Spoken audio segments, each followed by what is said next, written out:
الحمد للہ والصلاة والسلام علی رسول اللہ اما بعد۔ باب الحراست فی الغزو فی سبیل اللہ، یہ باب ہے اللہ کے راستے میں کسی بھی غزوے میں پہرا دینے کی فضیلت کے بارے میں۔ امام بخاری کہتے ہیں ہمیں بیان کیا اسماعیل بن خلیل نے، وہ کہتے ہیں ہمیں خبر دی علی بن مسہر نے، وہ کہتے ہیں ہمیں خبر دی یحییٰ بن سعید نے، وہ کہتے ہیں ہمیں خبر دی عبداللہ بن عامر بن ربیعہ نے، وہ کہتے ہیں میں نے عائشہ رضی اللہ عنہا کو یہ کہتے ہوئے سنا، کان النبی صلی اللہ علیہ وسلم ساہرا، اللہ کے نبی صلی اللہ علیہ وسلم سو نہیں رہے تھے، بے خوبی کی کیفیت میں تھے۔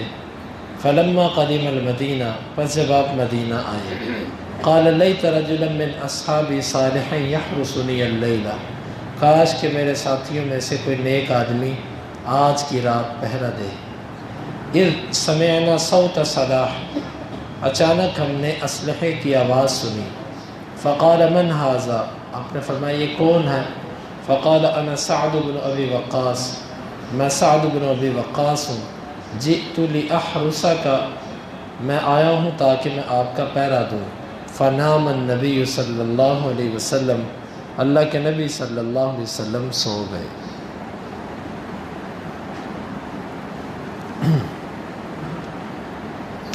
امام بخاری کہتے ہیں کہ ہمیں بیان کیا یحییٰ بن یوسف نے، وہ کہتے ہیں ہمیں خبر دی ابو بکر نے ابو حسین سے، وہ ابو صالح سے، وہ ابو ہریرہ سے، وہ اللہ کے نبی صلی اللہ علیہ وسلم سے آپ نے فرمایا تعیس عبد الدینار والدرہم والقطیفۃ والخمیصہ، درہم کا بندہ، دینار کا بندہ، چادر کا بندہ اور ڈیزائن والی دھاری دار چادر کا بندہ، یہ سب تباہ ہو گئے، برباد ہو گئے۔ ان اعطی راضیہ وان لم یعط لم یرضى، اگر اسے دیا جائے تو راضی ہو جائے، اگر نہ دیا جائے تو راضی نہ ہو جائے۔ اسرائیل اور محمد بن جہادہ نے ابو حسین سے بیان کرتے وقت اس کا مرفوع بیان نہیں کیا، اور انہوں نے اور عمر نے یہ زیادہ کیا ہے کہ وہ کہتے ہیں ہمیں خبر دی عبد الرحمن بن عبداللہ بن دینار نے اپنے باپ سے، وہ ابو صالح سے، وہ ابو ہریرہ سے، وہ اللہ کے نبی سے آپ نے فرمایا تعیس عبد الدینار و عبد الدرہم و عبد الخمیصہ، درہم کا بندہ، دینار کا بندہ، چادر کا بندہ تباہ ہو گیا۔ ان اعطی راضیہ و ان لم یعط سخطہ، اگر وہ دیا جائے تو وہ راضی، اگر نہ دیا جائے تو ناراض۔ تعیسہ وانتکس، وہ تباہ ہو گیا، وانتکس، اور دوبارہ اپنی بیماری میں واپس پلٹ گیا۔ وَإِذَا شِيكَ فَلَمْ تَقَشْ، اور جب اسے کانٹا چبھو دیا جائے تو اس کو کوئی نکالنے والا نہیں ہے۔ طُوبَى لِعَبْدٍ آخِذٍ بِعَنَانِ فَرَسِهِ فِي سَبِيلِ اللَّهِ، خوشخبری ہے اس بندے کے لیے جو اللہ کے راستے میں اپنے گھوڑے کی لگام کو تھامے ہوئے ہے۔ اشعث رأسه، اس کے سر پراگندہ ہیں، مغبرۃ قدماہ، اور اس کے قدم جو ہے وہ خاک آلود ہیں۔ ان کان فی الحراست کان فی الحراسہ، اگر اسے پہرے کے لیے کھڑا کیا جائے تو وہ پہرے میں کھڑا ہو جاتا ہے۔ وَإِن كَانَ فِي السَّاقَةِ كَانَ فِي السَّاقَةِ، اور اگر اسے لشکر کے پچھلے حصے میں کھڑا کر دیا جائے تو وہ پچھلے حصے میں چلا جاتا ہے۔ ان استأذن لم يؤذن له، اگر وہ اجازت طلب کرے تو اسے اجازت نہیں دی جاتی۔ وَإِن شَفَعَ لم يشفع، اور اگر وہ سفارش کرے اس کی سفارش قبول نہیں کی جاتی۔ وقال فتعسن، پس تعسن جو ہے اس کا معنی تباہی، ہلاکت، کأنہ یقول فأتعسهم اللہ، پس اللہ نے ان کو تباہ کر دیا۔ طوبى فعل من كل شيء طیب، طوبى یہ فعلا کے وزن پر ہے، ہر عمدہ چیز سے۔ وہی یاء حولت الی الواء، اور یہ مادہ کے اعتبار سے اصل میں یا تھی، اس کو واو کی طرف بدل دیا گیا۔ وہو من یطیب، اور یہ طاب یطیب باب سے ہے۔ اس پورے باب میں امام بخاری رحمہ اللہ 3 حدیثیں لے کر آئے ہیں۔ بیان یہ کرنا چاہتے ہیں کہ اللہ کے راستے میں ایک رات پہرا دینا یا کچھ دیر پہرا دینا کتنا فضیلت والا کام ہے۔ اس سلسلے میں بہت ساری احادیث ہیں۔ مثلاً ایک حدیث میں آتا ہے کہ جس آنکھ نے ایک رات اللہ کے راستے میں پہرا دیا، اس آنکھ کو کبھی جہنم کی آگ نہیں چھوئے گی۔ اور ایک حدیث کے اندر آتا ہے کہ اللہ کے راستے میں پہرا دینے والا 1000 رات کے قیام اور دن کے روزوں اور عبادت سے بہتر ہے۔ لیکن اور بھی احادیث ہیں، لیکن وہ احادیث امام بخاری کی شرائط پر پوری نہیں اترتی۔ امام بخاری یہی حدیثیں لے کر آئے ہیں جو ان کی شرائط پر پوری اترتی ہیں۔ اس میں سب سے پہلے حدیث کے اندر یہ ہے، آپ جب مدینے آئے تھے تو ابتدا میں آپ کے اوپر خوف کی کیفیت یہ تھی کہ رات کو آپ کو نیند نہیں آتی تھی۔ عائشہ رضی اللہ عنہ کہتی ہیں کہ میں نے دیکھا کہ اللہ کے نبی آپ سوتے نہیں تھے، خوف کی کیفیت ایسی تھی۔ پھر آپ فرمانے لگے کاش کہ کوئی نیک بندہ میرا پہرا دیتا کہ میں سو سکوں۔ اچانک ہم نے اسلحے کی آواز سنی تو پوچھا کون؟ میں سعد بن ابی وقاص۔ کس لیے آئے؟ اللہ کے نبی کا پہرا دینے کے لیے۔ اور ایک حدیث میں آتا ہے کہ سعد کو دل میں یہ بات کھٹکی تو وہ کہتے ہیں اللہ کے رسول میرے دل میں خیال آیا میں آپ کا پہرا دوں۔ آپ نے پھر ان کو دعا دی، اور عائشہ رضی اللہ عنہ کہتی ہیں آپ پھر سوئے اور ایسے سوئے کہ میں نے آپ کے خراٹوں کی آواز سنی۔ اب اس سے یہ بات معلوم ہوتی ہے کہ توکل ایک الگ چیز ہے، لیکن ظاہری اسباب اختیار کرنا الگ چیز ہے۔ آپ کا اللہ کی ذات پر بڑا کامل توکل تھا۔ باڈی گارڈ اپنے لیے رکھ لینا، اپنے لیے حفاظتی انتظامات کرنے کا یہ مطلب نہیں ہوتا کہ بندہ اللہ پر اس کا توکل نہیں ہے۔ اب آپ سے زیادہ کامل توکل کس کا ہو سکتا ہے؟ لیکن اسباب اختیار کرنے اپنی جگہ پر، جس طرح کہ آپ نے ایک صحابی سے کہا تھا کہ اونٹ کا گھٹنا باندھو اور پھر توکل کرو۔ اور اسی طرح بعض دفعہ آپ جب جنگ کے میدان میں نکلتے تو آپ 2 زریں پہن کے نکلتے۔ عام طور پر 1 زرہ پہنی جاتی ہے، آپ 2 زریں پہنتے تھے۔ اس کی وجہ یہ نہیں تھی کہ آپ نعوذ باللہ کوئی بزدلی تھی آپ میں، بلکہ جنگ کے میدان میں صحابہ کہتے ہیں کہ جب ہمیں خوف ہوتا تھا تو ہم اللہ کے نبی کے پیچھے آ کر پناہ لیتے تھے۔ جب سب قدم پھسلتے تھے تو اللہ کے نبی صلی اللہ علیہ وسلم کے مضبوط قدموں کے پیچھے ہی سب قدم آ کر جمع کرتے تھے۔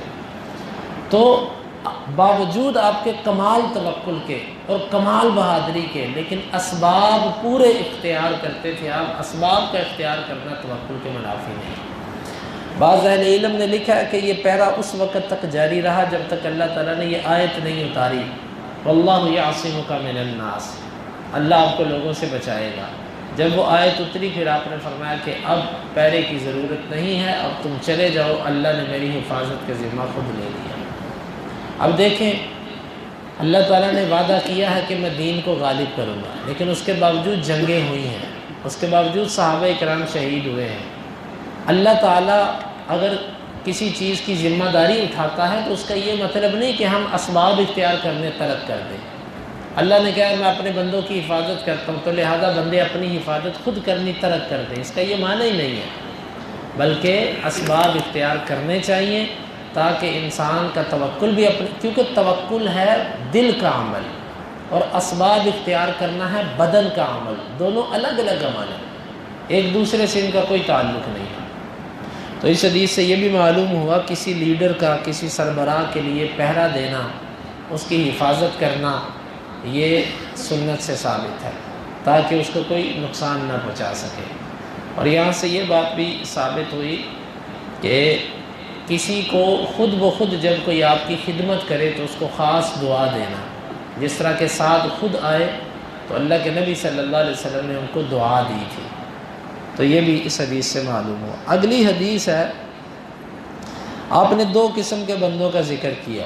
ایک بندہ وہ ہے جو دنیا کا طلبگار ہے، اس کو پیسہ ملے تو وہ راضی ہوتا ہے، اس کو چادر کپڑا سوٹ مل جائے وہ راضی ہوتا ہے، کوئی بندہ تحفہ تحائف دے وہ اس سے راضی ہو جاتا ہے، یعنی جو کوئی اس کو دے وہ اس سے بڑا خوش ہوتا ہے کہ یار یہ بڑا اچھا بندہ ہے، بڑا اچھا بندہ۔ اصل وجہ کیا کہ وہ اس کو کبھی دعوت کر دیتا ہے، کبھی اس کو کوئی چیز دے دیتا ہے، کبھی 4 پیسے دے دیتا ہے، یہ اس وجہ سے بڑا خوش ہے۔ اور اگر اس کو کوئی پیسے نہ دے، کوئی تحفہ نہ دے تو یہ ناراض ہو جاتا ہے۔ گویا کہ اس کی رضا اور عدم رضا دنیا ہے، دنیا ملے تو راضی، نہ ملے تو ناراض۔ جس طرح کے سیاسی لوگ ہوتے ہیں، یہ سیاسی پارٹیوں میں شرکت کرنے والے ہوتے ہیں، ان کو پیسہ ملے، مفاد ملے تو یہ خوش، نہ ملے تو ناراض۔ ہمارے معاشرے میں بھی کئی ایسے بسنے والے بندے ہوتے ہیں، وہ آپ کے خلاف باتیں کرنی شروع کر دیں گے، آپ ان کو تھوڑے سے پیسے دو وہ راضی ہو جائیں، خوش ہو جائیں گے، آپ ان کو دینا بند کر دو گے وہ آپ کے خلاف بولنا شروع کر دیں گے۔ الغرض معاشرے کے اندر بسنے والا ایسا شخص جو دنیا کے مال کی خاطر راضی ہوتا ہے اور دنیا کا مال نہ ملنے کی وجہ سے ناراض ہوتا ہے، آپ نے فرمایا کہ یہ بندہ تباہ ہو گیا، برباد ہو گیا، رسوا ہو گیا۔ اور جس کو اللہ کے نبی نے یہ لفظ بول دیے، اس بندے کے بچنے کے لیے کوئی ذریعہ نہیں ہے۔ پھر آگے لمبی حدیث ہے، اس کے آخر میں یہ ہے، آپ نے فرمایا کہ اس کی دنیا کے ساتھ محبت کی کیفیت یہ ہے کہ اگر اس کے پاؤں پہ کانٹا چبھ جائے تو یہ کانٹا نکالنے والا کوئی نہیں ہوتا۔ یہ اشارہ ہے اس بات کی طرف کہ اس پر دنیا کی چھوٹی سی مصیبت بھی آ جائے نا دنیا دار آدمی پر، تو اس کو اتنا بڑا سمجھتا ہے، اتنا بڑا سمجھتا ہے، گویا کہ اس مصیبت سے نکلا ہی نہیں جاتا۔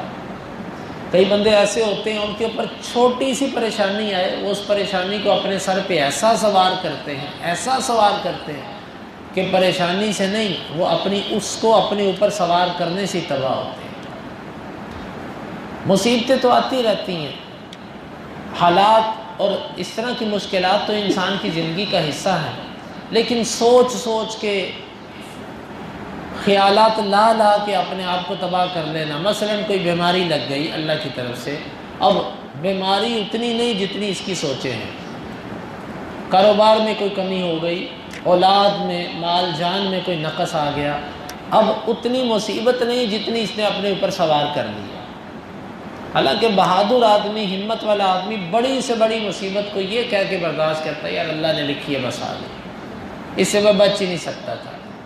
لیکن آپ نے فرمایا کہ دنیا دار آدمی جو ہوتا ہے، دنیا کا جو طلبگار ہوتا ہے، اس کی ایک علامت یہ ہوتی ہے کہ اس پر چھوٹی سی مصیبت آئے تو بس یہ اس سے نکل نہیں سکتا، اور جب بڑی مصیبتیں آ جائیں اس کی تو بات ہی الگ ہے۔ گویا کہ آپ نے یہ دنیا دار آدمی کی مذمت کی ہے۔ بھائیو، میں اور آپ بھی اپنے روزمرہ زندگی میں دیکھیں کہ ہماری یہ کیفیت تو نہیں ہے کہ چھوٹی سی بات کو، چھوٹی سی مصیبت کو ہم اپنے اوپر ایسے سوار کرتے ہیں کہ جیسے پتہ نہیں کہ کیا ہمارے اوپر پہاڑ ٹوٹ پڑے۔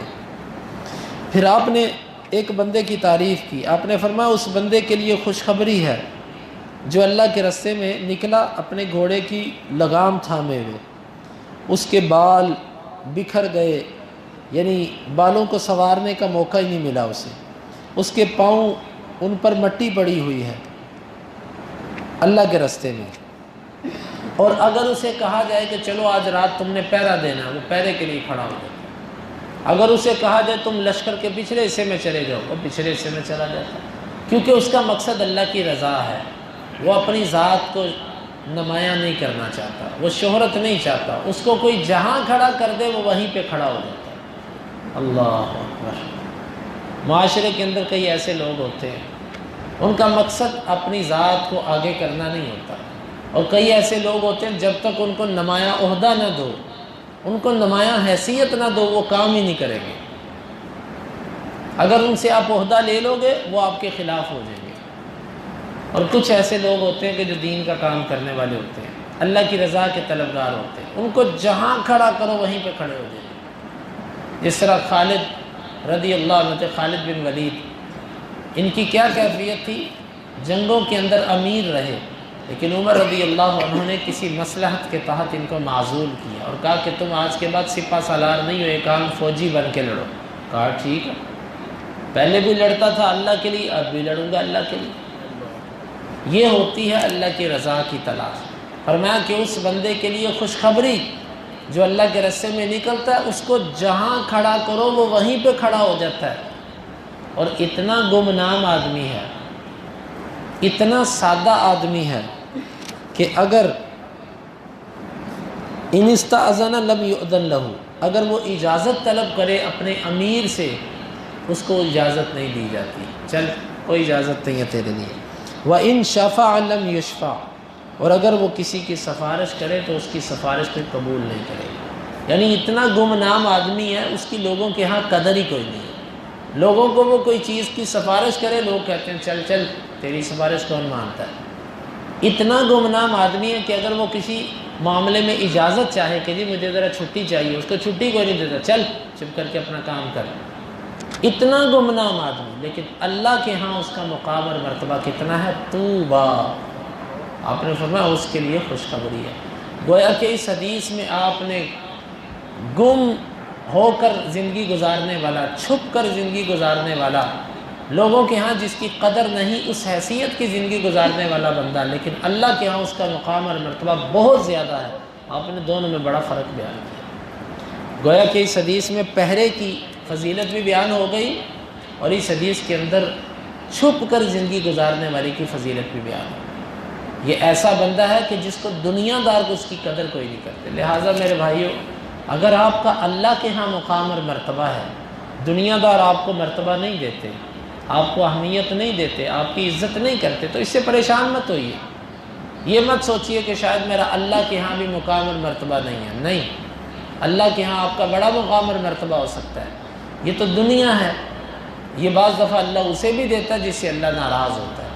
تو اس حدیث مبارکہ میں اہم سبق یہی ہے کہ انسان کو گمنامی کی زندگی پسند کرنی چاہیے، شہرت کا طلبگار نہیں بننا چاہیے، مفاد پرست نہیں بننا چاہیے، اور جہاں پر اللہ کی رضا کے لیے اس کو کام کرنا پڑے اس کو کرنا چاہیے۔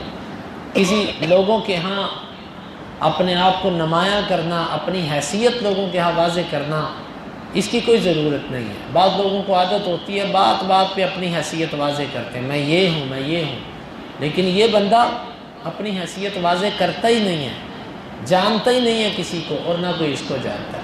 اللہ رب العالمین سے دعا ہے اللہ تعالی ہمیں کتاب و سنت کے مطابق زندگی گزارنے کی توفیق عطا فرمائے، ان حدیث کو سمجھنے کی اور عمل کی توفیق عطا فرمائے۔ حدیث نمبر 2885، 86 اور 87۔